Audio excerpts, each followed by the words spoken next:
Hey everyone, I'm Genevieve McDaniel, founder of Franchise Reality Check. If you're considering buying a franchise, already own one, or simply want to better understand what's really happening in the franchise industry, you're in the right place. Today is a little different because this is the first episode of what we hope becomes a weekly conversation.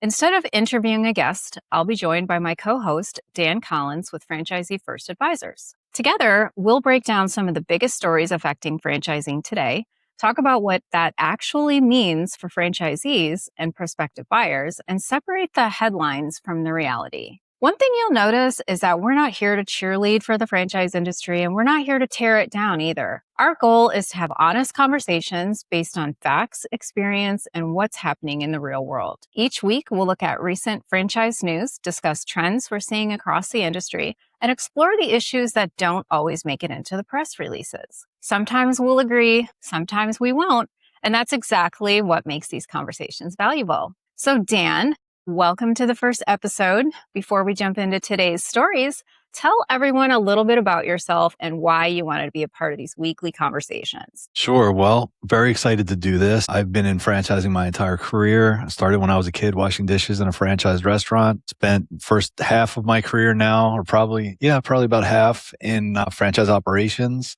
for many different kinds of companies. And then spent the last 26 years now in franchise development. So basically what I do is I help people investigate franchising to see if it's a good fit for what their goals are. Nice. That's awesome. I know that you and I had already done one podcast about franchise consultants / advisors / brokers, depending on what terminology everybody wants to use. So if anybody wants to take a look at that, I'm going to link it down below. Top performing podcast, by the way. It was. It That really was up got a there. lot of reach.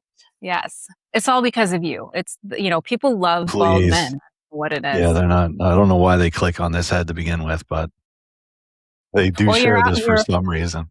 Your face is out there quite prolifically, if I do say so myself. Whether I like it or not. Whether you like it or not, exactly. So for all your adoring fans out there, what do you like to do for fun? All right, random. My favorite thing is probably racing Corvettes. That's my favorite thing. In fact, I have one on the YouTube channel. I put one up there just for fun of me racing in the Corvette. But yeah, that's my favorite thing to do. I live in South Florida, so I love sunshine and ocean and hanging out with my 5-pound puppy. Oh yes, Kiki. Yeah. So how about you?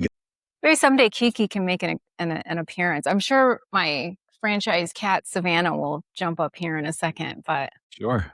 Usually wanders around. What about me? I love health and fitness, and I go to the gym pretty regularly, 3-4 times a week, I guess. Mom, 2 kids, tons of responsibility, always running around, and they're band kids. My son is first chair tuba, and yeah, so it's pretty crazy. So then you're doing football games and that stuff because that's where they're marching, right? Yeah. I'm a band mom volunteer. So all the football games, the home games I got to go to and, help out with concessions and stuff. So yeah. Very cool. That's pretty much what I do. So what's on the franchise wire? It's on the franchise wire. What's the latest out there? The franchise wire. Okay. So this is actually stuff so it kind of came out last week. It's kind of been trickling out. So our first story, we talk about a major multi-unit Moe's Southwest Grill franchisee filed for Chapter 11 bankruptcy protection. So that's not necessarily new news. I actually wrote an article about it. It's live on my website. I posted it the other day. The company currently operates 38 locations, is seeking to close 16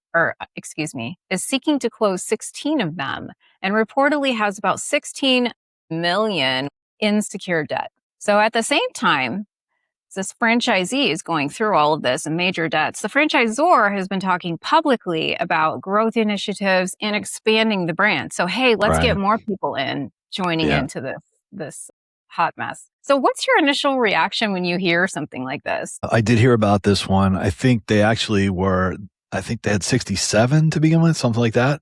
And then they went down to the 38 that they have now. And they're looking to get rid of the ones that aren't profitable, obviously. So they're culling their portfolio. I don't think the franchisor is just going to let it happen because they're cutting down then to getting rid of 2/3 of their portfolio of this brand. The restaurant business is tough to begin with. So what's happening is they're growing more restaurants, getting the same dollars, which is just diluting the number of dollars each restaurant's going to get, which makes each restaurant location less profitable. So competition is just very tough. That's one thing. The second thing is this operator, if you have that many locations, you're probably pretty good at doing this, which means that now it's location specific because they probably have the same type of operations in place at each of the locations. So you can send a good manager over to a location and it can max out at, if it maxes out at $20,000 a week, you're barely doing $1 million a year.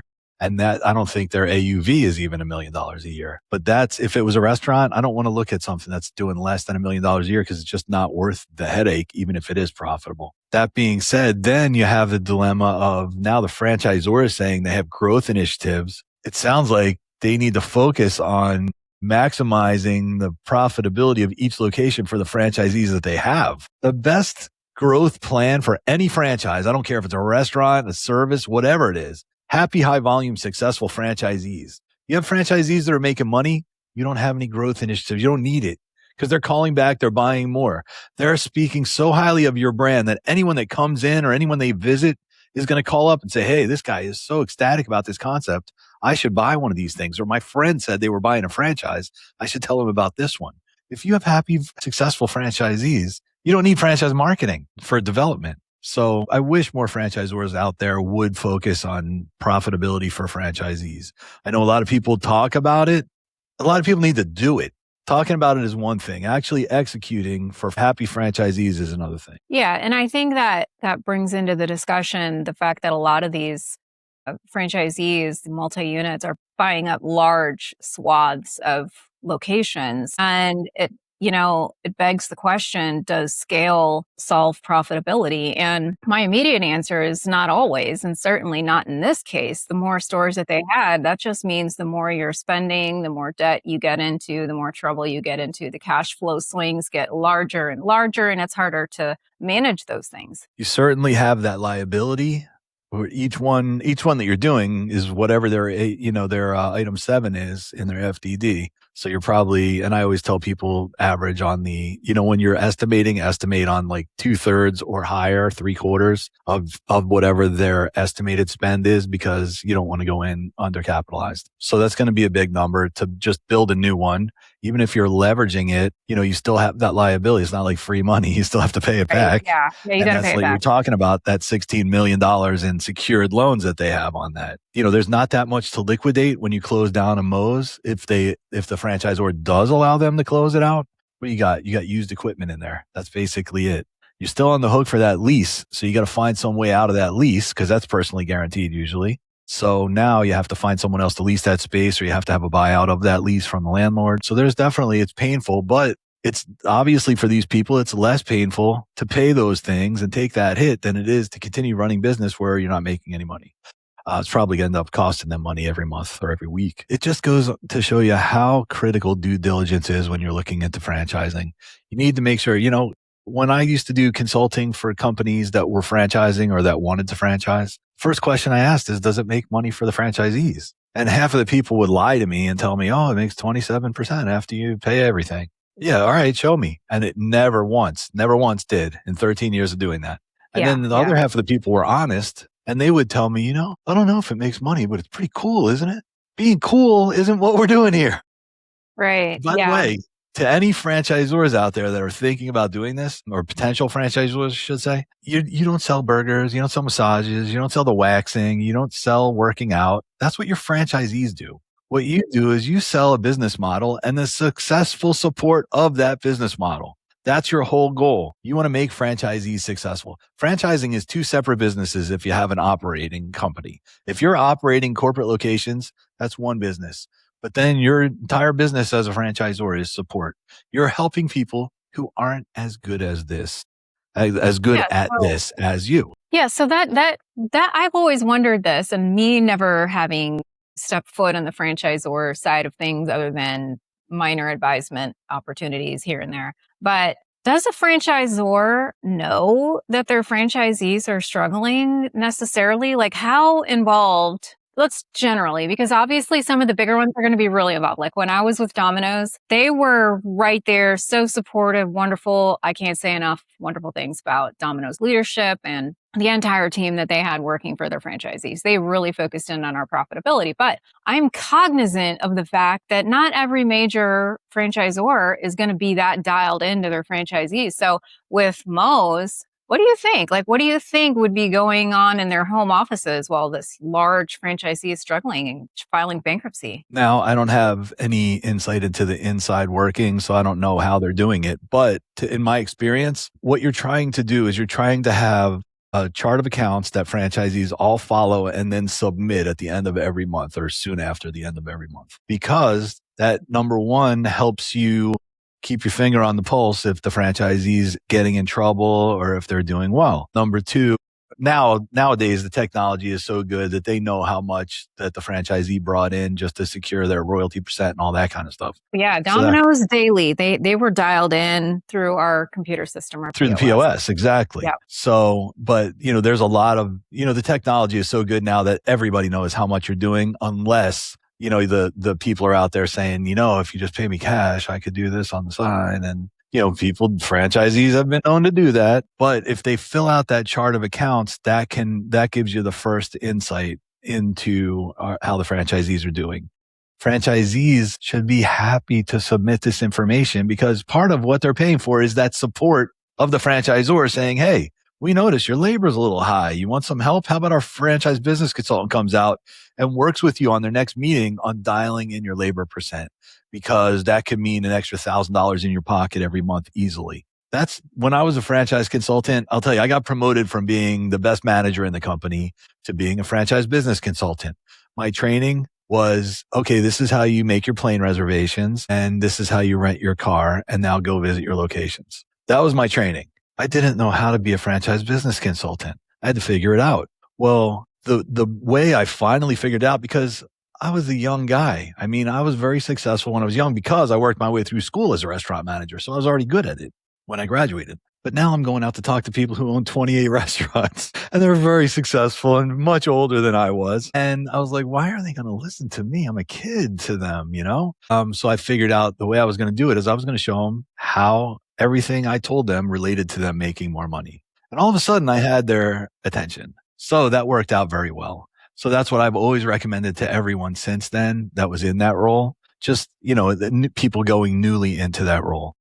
You're coaching, you're counseling, you're 5 or 10%, the brand police, making sure they're doing everything right and not having outlandish purchases from other places, and you're not selling hot dogs when it's not on the menu, that kind of stuff. But number one is just make sure that you're seen as someone that's going to come and help them. You don't want them to dread your visit. There's no reason for that. The goal is you both want the franchisee to be successful. So, that was the goal, is to help them, help get their attention and help support them. You want franchisees to submit that financial information so you can help them dial things in and be as efficient and as profitable as possible. Yeah. So you touched on something earlier that I want to kind of go back to. You talked about the economics of restaurants in today's market.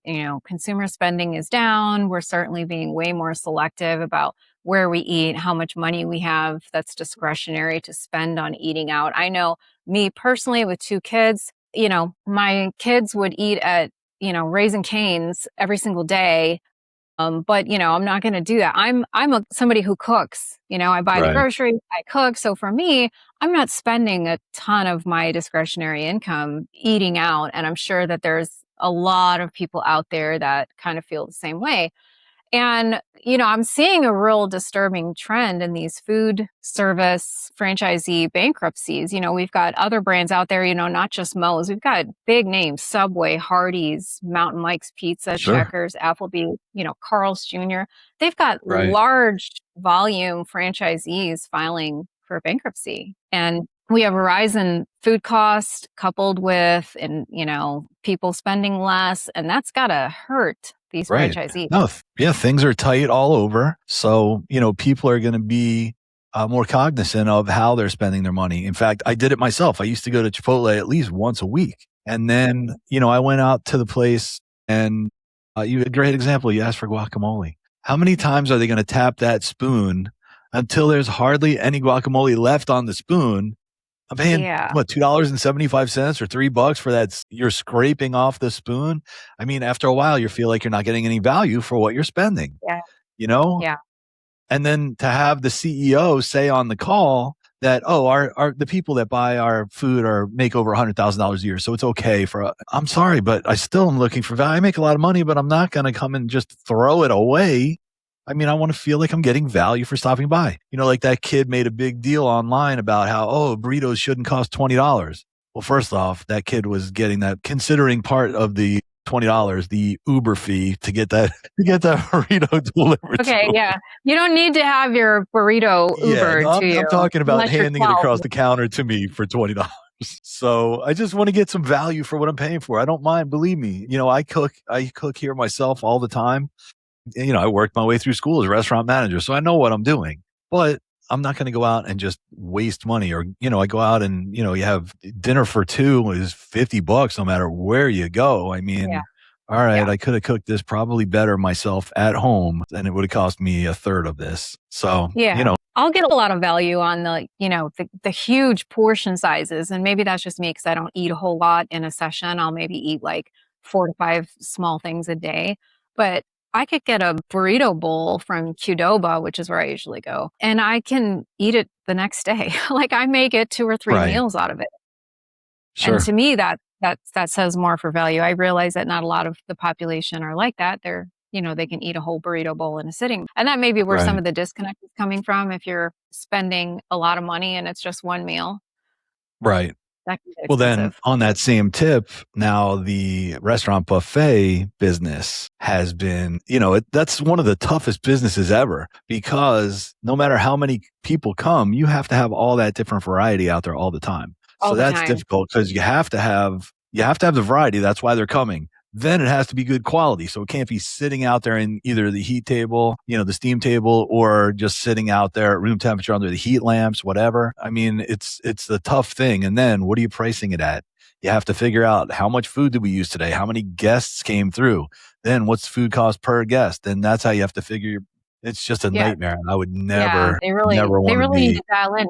But I tell you what, the Asian buffets and the Golden Corrals around here are, because that's where people can figure, at least I can eat as much as I can to get my value. And I yeah. got to tell you, you know, my dad likes the Golden Corral. Yeah. So I'll take, I but I would never go, because to me, I'd rather have a small portion of something great than as much as I can eat of something that's less than mediocre, in my opinion. Yeah, I can't ever do a buffet. I'm like half a plate and, Right. spending $26 on a half a plate of food for me just is not Right. financially sound decision Or making. worse, the worst example is when you go to those Sunday brunch buffets. Now we just spent Yeah. $78 a person here. Yeah. That's how they How much get you. egg can I eat? And your dad is a skinny guy. I don't know where he Yeah. puts all that food. Yep. He'll power through. He'll make That's sure he gets great. his money. He'll make sure he Yeah. gets my money's worth. Yeah. Awesome. I love that. So, the next topic that we have, this is an interesting thing. So this is completely different on the surface, but it really does ask a lot of the same kind of questions. So last week, reports emerged that Nelson Peltz's I don't know if I'm saying that right, Trian Fund Management is assembling a group of investors for a potential bid to take Wendy's private, which is very interesting to go public to private. Usually we're private to public. As of today, no formal offer has been announced, but reports suggest one could come in the next several weeks. So what's particularly interesting from a franchise perspective about this story is who's reportedly involved. So that's Flynn Group, which you're well aware of, one of the largest franchise operators in the world and a major Wendy's franchisee. So Wendy's own CEO recently acknowledged that franchisee economics are under pressure. So I'm interested in this from the franchisee side. What happens when one of the system's largest franchisees could potentially become part of the ownership group controlling the franchisor? In my opinion, the best case scenario here is for Greg Flynn, because now he gets to control or have some say at least, and I'm sure he'll have Some some level of control. control. I don't know what Right. that whole deal looks With like. regards to something where he's got a whole bunch of those outlets. He is the largest franchisee in the world, I think, or at least in the United States. So yeah, it's a great move for him. I don't know anything about the, financial stuff behind the scenes, but just saying that owning part of the company where you have a lot of outlets is beneficial because you have some say in what you're going to be doing in those locations. I always liked companies that own some corporate locations, because if they came out with a new process or a new initiative, they had to eat their own cooking if they had company outlets, unless they just saw it as a loss, whatever. So, I like the fact that he would have some say in what's going on at the locations. The other thing, even way back from when I first started in my career, when I first made the move when I graduated college from being an operator inside of a location to working with the corporate team, I worked with the training team and they would come out with these procedures, and I'm looking at the procedures to do whatever they're doing. And I'm saying, why? That's not going to work. I mean, that doesn't work in real life. And none of these people came from operating in the company, in restaurants. They were, MBAs, or they came out as, they got some kind of hookup where they came in and they had a trainer position in a company where they had no experience actually doing whatever the operation was. And I came from being in that kitchen 12 hours a day. So, I would have the kitchen designers put the kitchen equipment designed one way. And then when the equipment got there, thankfully it was all plug in with gas, and I would rearrange it when I got to the opening before the store opened. And I would say, this isn't working. You have to go, this is where it starts. And then it goes left to right. And this is where it ends, because this is where the pickup area is on the front counter. So it just didn't make sense to lay out like that. And I saw that so many times. It doesn't make sense to do it that way. Or this is something you do with your left hand, not your right hand. So, Yeah. So because you the think utensils are over there. So you think having a large franchisee have part of the ownership of this new structure could potentially be a good thing, because then they would have a say in the operations. They've already been doing it, likely Right. developed a lot of their own time saving and money saving Sure. And, measures. And then and they if it's would going bring, to benefit Greg's operation, it's obviously beneficial to all the other franchisees out there that aren't as powerful and as well funded as Greg Flynn. That being said, I have to say, I don't think Greg's going to come in and say, the kitchen just doesn't work like this, because he's way, way above that level. But he's yeah, going to yeah, have yeah, some yeah. operators that are going to come in, or that are going to give input on that kind of stuff. I'm sure he's going to have his team be, intimately involved in any kind of operational stuff. But yeah, it should be something that benefits all the franchisees, of course, if it's going to benefit Greg. Yeah. So speaking on the investment side of things, so going from a public company to a private, how do you think that's going to play out? What does that kind of look like for the market? That, to me, that's way above my pay grade. You think? I don't, I mean, it goes back and forth. It usually, I mean, Wendy's has been on a slide recently, and the only way I know this stuff is, obviously I read the trade mags, but also I follow Jonathan Mays, and, he's brilliant with this stuff. And I've, known him for years and years. Yeah. Jonathan Mays is with Restaurant Business. Right. Yeah.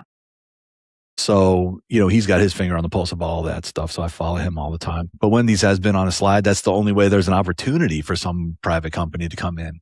Also, I have worked for Nelson Peltz back 26 years ago.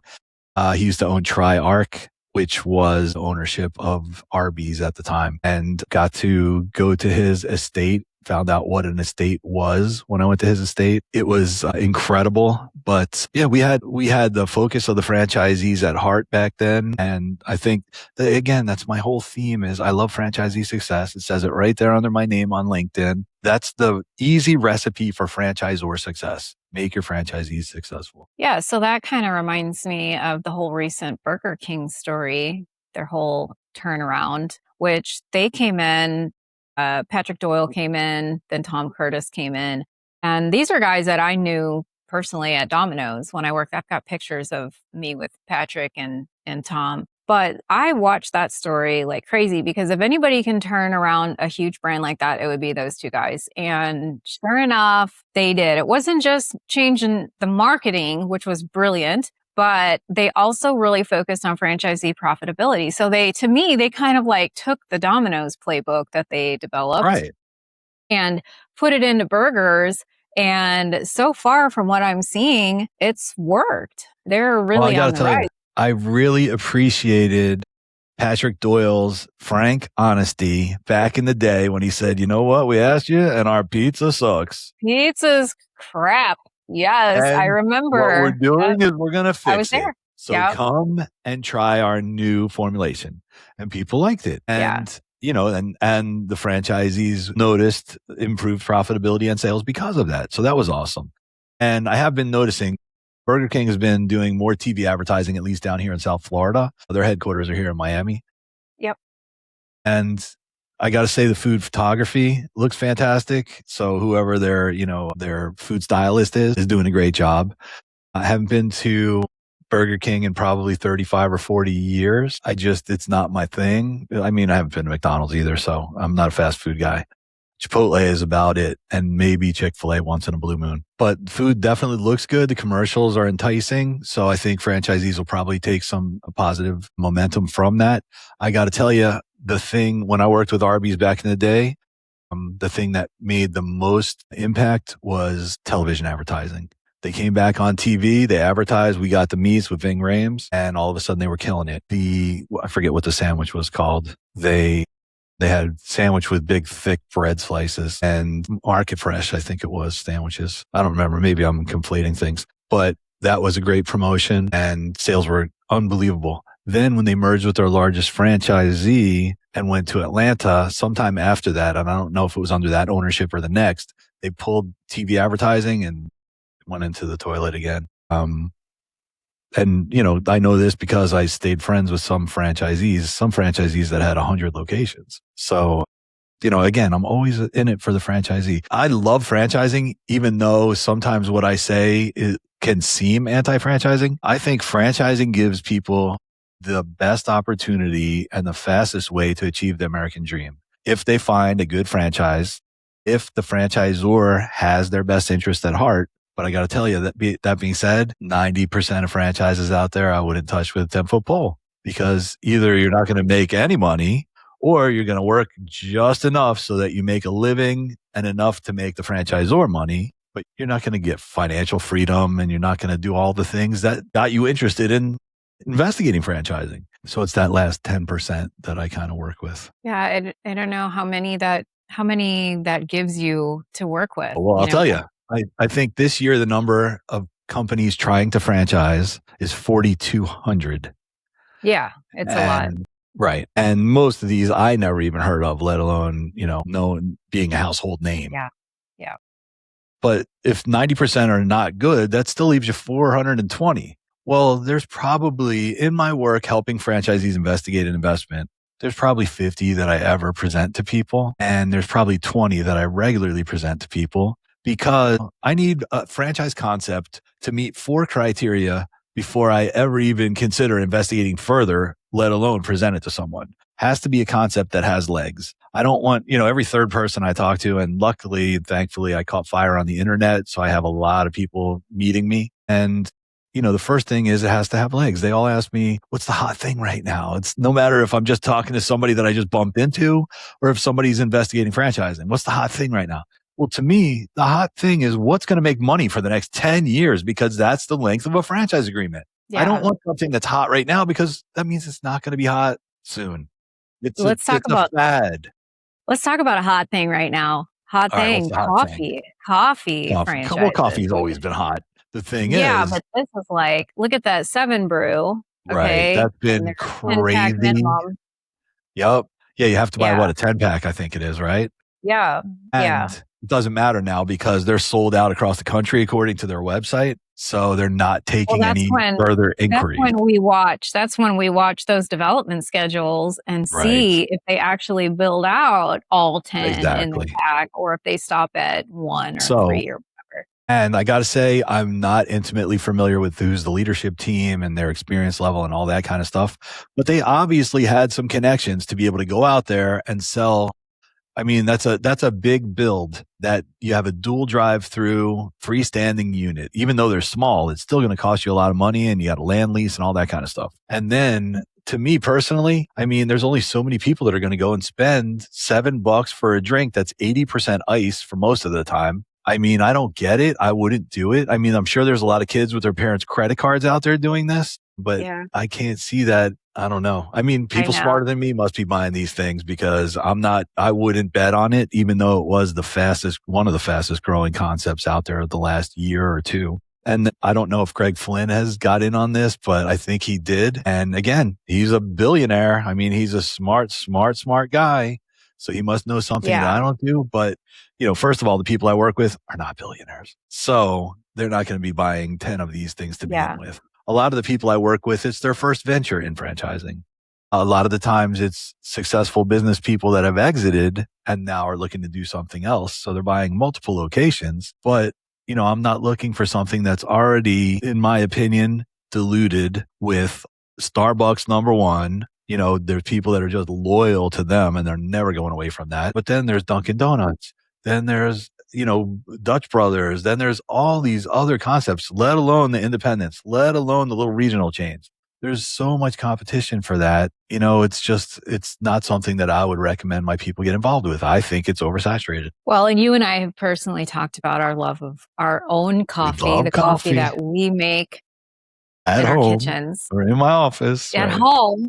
Yeah, so Grinding yes, my I'm beans, big doing the on whole my thing. Right. yeah, I I'm like big it. on I my prefer it. my And I roasted guarantee you coffee. it's cheaper. Yeah, 100%. Yeah, what I think at Dutch Bros, I think I've spent almost $8 with a little tip on there, Sure. Yeah, I don't but take my tips coffee's here. better. Right. I don't need to tip myself. I mention certain concepts in my content online. Most of the Yeah. time, I just talk about categories or verticals, that kind of stuff. But every once in a while, I drop names and I didn't drop a name. I was talking about exactly what I just said about coffee and how I think it's kind of oversaturated. And then I have one of the things that I love is I have franchisees that reach out to me in the comments and then in DMs and they'll tell me their experience, which is great. And Scooter's franchisees typically don't have great things to say. Yeah. Yeah. I noticed And that talking to my local guy here. I don't think I'm, saying anything that anybody except Scooters is going to be mad about because it's kind of out there that they oversold and they kind of, franchisees are not the happiest. But that's the homework that I tell people to do. Talk to the franchisees. I mean, there's a Yeah. lot of brands that you could go to out there that the franchisees aren't happy. And the one question I always tell people to ask is, would you do this again? That's very telling Yeah, and because it could be making money. one thing that you and I have talked about recently is, you're investigating a particular franchise. We'll say you're investigating a franchise in the home services industry. So the importance of due diligence and taking that investigation one step further and going to a competing franchise brand and doing a little due diligence on them as well. It's Sure. always a good idea to take a look at your competition and Definitely. see how they're doing. So that was something that you and I have been talking about recently that I wanted to bring up to anybody in their due diligence phase for a franchise Sure. is don't just stop at the franchise that you're looking at. Right. Yeah. Most of the time I'll have, the top 3 or 4 performing franchise concepts that are their own competitors. And I can share all that information with the people I'm working with. Of course, I just give them basic info that's obviously no inside information, but I've already done the homework of collecting all of the info so you can compare them apples to apples. And then you can go in and do the homework that I suggest. I can't do due diligence for people because I want them to go in and hear from themselves for franchisees. I can't tell you what a franchisee told me. That's going to be meaningless. I want the franchisee to tell you what's their experience. Plus, they're going to tell you, what am I going to say? I'm calling in, hey, I'm a franchise consultant and I work with other people. And, I wanted to know if I sent people to you, what would you say? I'm not going to say that, I'm going to tell them, look in the FDD, see who the people are that are in the brand and who left the brand, and then call up people, leave some messages, see if you can get 15 minutes of their time. Franchisees that are typically happy usually don't have a problem getting back to you. I love it when you call until you find someone that's not happy. And then I want you to ask them the same questions. Would you do it again? No. Why not? Oh, I lost money. Okay, what do you think is separating you from the people that are actually making a lot of money? And most of the time, I could tell you what it is from experience. Most of the time, it's going to be either they didn't follow the systems, they didn't like the marketing, so they did their own thing. The reason we buy a franchise and the reason we decide on a franchise is because they have a lot of successful franchisees. You want to be the next one. But the reason they're successful is typically they're following the system and they have a system that's successful. That's Yeah, why that's great when you have a system that's that successful. works. Right. You and I both know that they're at like, you're 80, you're No, what did you use? 90. 90%, 10% correlation here. There's a lot of franchisors that are selling bad systems. Right. And Well, like I what said, is the franchisee supposed to do? We've invested all of this money. And so we've got to decide on the ground immediately to make a pivot. And so we make a decision that's better for our bottom line, but it doesn't necessarily follow the franchisor's system. So right. who's at fault there? Oh, right. So that's why I've done the homework of eliminating those 90% for people that hopefully will call me. By the way, it doesn't cost them anything to work with me. And if they've realized what I knew about franchising that they're thinking about and getting involved with, no one would do this without talking to me Yeah. because you want to know what I know about these people and Yeah. these companies. But, that's why we eliminate all those people who don't know what they're doing. Then there's other thing that has to come from the franchisor with this whole change. There's a system for change management. You want to have all your homework. You want to know that this system, that whatever you're changing is going to work for franchisees. And then you want to communicate it. Then you want to roll it out properly. You can't have franchisees be behind the ball. Oh, all of a sudden we're going to have something roll out. When's it roll out? Rolls out Wednesday. I don't know anything about this and it rolls out Wednesday. And by the way, I don't have another truck coming in until Thursday. So I'm going to be out of food and I can't do all of the things or I don't have the equipment. But you don't want to run into stuff like that. Yeah. Been there, done that. I've been on both sides of the fence. So yeah, that's Yeah, I've harrowing. seen when franchisors are trying to cram something down someone. First of all, why are we even doing this?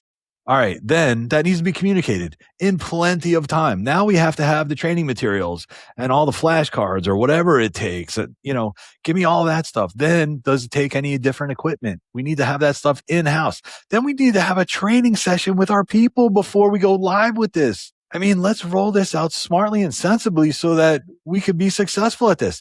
Even if everything you're saying works, if you roll it out in a horrible way, it's not. Yeah. I've seen it too many times. It doesn't need to be painful. You know what? All right. So we wait. You know what? Don't commit to having it on TV until after we've trained everyone on how to do this. Yeah. I mean, you said something interesting that just, I think, needs to be screamed from the top of every building, every mountain. And it's that the business still has to work with all of the decisions that you're making and all of the planning that you do. The business itself still has to work and the franchisee still has to make money. They have a family to support. They're earning a living off of this business. They've poured everything that they had into it. And I don't want to I hear, think oh no, franchisors have a duty. brand equity is going to increase. Ooh, the stockholders are going to feel good about this. It's going to cost me money. That's not paying my electric bill. That's not putting feeding my macaroni family. and cheese on the plate for my kids. Are you kidding me? I can't afford to do this. If it's not making me either more sales or more profit at the end of the day with the same sales, yeah, I'll pass. Thank you. Yeah. Okay. So we're going to do a lightning round No. ending to this. Yes. Okay. I feel the pressure already. One sentence answers if we can do that. All right. If I can. All right. Most underrated franchise sector right now. I can't say it's underrated because I'm pumping it every day is home services, pets, and kid concepts. Everybody's going to always need those. Reason being, recession resistant, Amazon proof, AI is only going to help you. I have too many executives that I'm working with that got impacted negatively from AI. I love it myself, but that's because I have my own company. So it's not going to negatively impact me. Yeah, you have discretion. Okay, most overhyped trend. We already said coffee. Yeah, coffee. Coffee I would not touch, but again, there's very rich, very smart people that have bought into it. So I'm just going to sit back and watch. I'm not investing. Yeah. Okay. One thing every prospective franchisee should investigate before signing. Don't do it without calling me, first of all, because I could save you a lot of headaches. FranchiseeFirstAdvisors.com. Plug your website there. Shameless plug, right? Yeah. But Bottom line is make sure you talk to franchisees, do your due diligence. Do not just go on the salesperson's word for everything. And if you're working with a consultant, make sure it's somebody that's got experience doing this. Otherwise, they're just going from the same marketing materials that you're going to get. Yeah. I would say check out the franchisor's financials, item 21 in the FDD, take a peek, see if there's any warnings from the auditor. I talked to a lot of franchisees that had they looked at that and understood it, they would have been in a much better place today. Well, I have to tell you on that, there are a lot of, usually it's more of an emerging brand that's going to be doing that. And I don't recommend too many emerging brands unless it's an emerging brand that's been started by a good private equity umbrella group. And then in that position, those groups typically invest heavily in systems, people, and technology. And that's expensive. So yeah, that's all it's going to expensive to start a franchise. It's expensive to continually operate and support franchisees. It's a lot, takes exactly. millions of dollars. So that's an investment, and it might be upside down on their P&L, on the company's P&L. But when you realize that they have 12 other home service brands that have been around since 1968 and they're very successful, or they have 19 other brands and this is their newest brand that they're rolling in and they have 25 or 5,200 franchisees. Yeah, it's a much safer bet, and it's a lot less of a red flag. Let's see. What's your prediction for the franchise industry over the next 12 months? I think over the next 12 months, that's a shorter time frame, but I think it's going to continue to grow because so many people, and especially younger people, are wanting to be their own boss for many reasons. Number one, you can see these kids at graduation, everyone's booing when they mention AI. I don't know. If you're not embracing AI, you're going to be behind. Even if you become your own boss, you're going to use AI. I mean, it's not AI's fault that what you were studying is going to be taken over by AI. I have a guy that owned a marketing company, and his $1 million a year client left him because they hired a kid and got 5 AI bots to do that job. Yeah. So you got to be ready to pivot. I would do something where I can use AI to help me. Every franchise, you can use AI to help you. It's either going to be marketing or it's going to be responding back. In fact, I called an electrician a couple weeks ago and he was going up. I told him, you're the future of business because Amazon cannot take this over. I mean, they might end up hiring you guys and farming you out or have a better system for you guys to participate in, but they're not going to come out here and install an outlet. So, you can't guys automate have that. it made. Right. Yeah. But he said, right. But all my scheduling, all my communication, all my Q&A is handled by AI. And then as soon as I'm done, I send out, I send a little note to my AI and it sends you the invoice and it sends me back when it's paid. So yeah, they're embracing it. He's a very smart guy. And now he's got a bunch of guys working under him. So that's the way it's going to help. So I think it's going to continue to grow. And I think specifically all the different kinds of home services are going to continue because populations is still exploding. Well, the other thing is anything that has to do with seniors. So in-home healthcare, non-medical, medical, and then aging in place concepts. So because people don't want to go to the retirement home. People want to stay in their forever home forever. So there's certain adjustments and adaptations that need to be made. It used to be when I was a kid, they had the little chair that rode up the staircase for you. Yeah. Now there's many, many other things in addition to those types of, adjustments that can be made to your house. And there's franchises that specifically handle that. Well, as always, thanks for your franchise insight. It's been a fun conversation.